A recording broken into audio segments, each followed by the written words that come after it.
So my story begins in the sunny, beautiful country of Brazil. I'm from a small city called João Pessoa, where the sun rises first in the Americas and temperatures are a lot warmer than this country, and I don't need to wear gloves just being outside.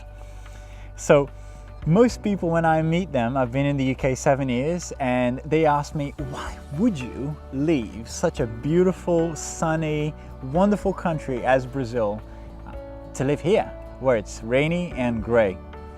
Well, the answer has to do with me becoming a Christian, becoming someone who believes in Jesus and starts to follow his teachings.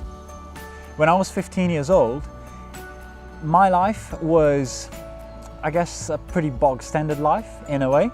I had a normally dysfunctional family, which is a contradiction in terms I know. And I had an acquaintance of mine who became a Christian. He started following Jesus, and that had an effect on his life. He was a ladies' man, so he had a lot of sex, and he was able to enjoy things that I admired. And I really admired him being a ladies' man and being able to sleep around in my 15-year-old immature mind. So I walked up to him and I said, mate, why would you stop living that wonderful lifestyle? And he said, why don't you come to church and we can talk more about it and you can find out and ask all the questions that you want. So over the next few days and weeks, I went and found out a little bit more about who Jesus was and what he says about humanity, what he says about what God is like and what he's like and what the world is like. The more I heard, the more things just had the ring of truth to them. And so when I heard, for example, that Jesus taught that I was broken, yeah, you bet I could believe that, because I had tried to find attention, affection, approval, satisfaction for all my longings in things that ultimately left me empty-handed.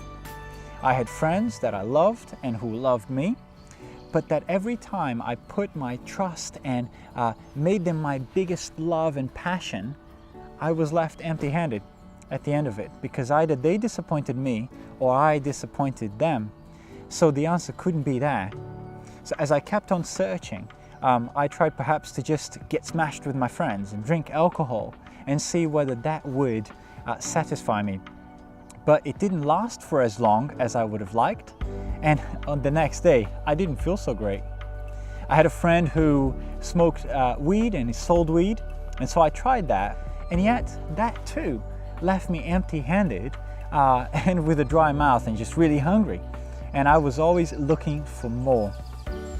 But when I heard that I was broken, when I heard that I was someone who needed his forgiveness, both because other people had hurt me, of course, but I had hurt other people and I needed God's forgiveness, and he offered a new life, a life where I was part of his family and I would be able to live as I was meant to, as his child.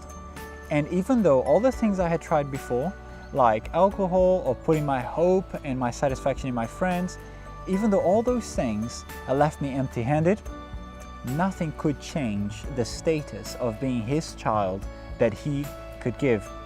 And that's the difference, that having become a Christian, when I decided to believe in Jesus and to follow his teachings and to know that forgiveness was available and free, that's the difference it made.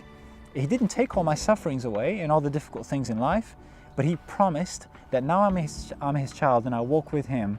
I know his comfort, his peace, his safety. I know that he is with me wherever I go. And that's the difference that being a Christian has made to my life.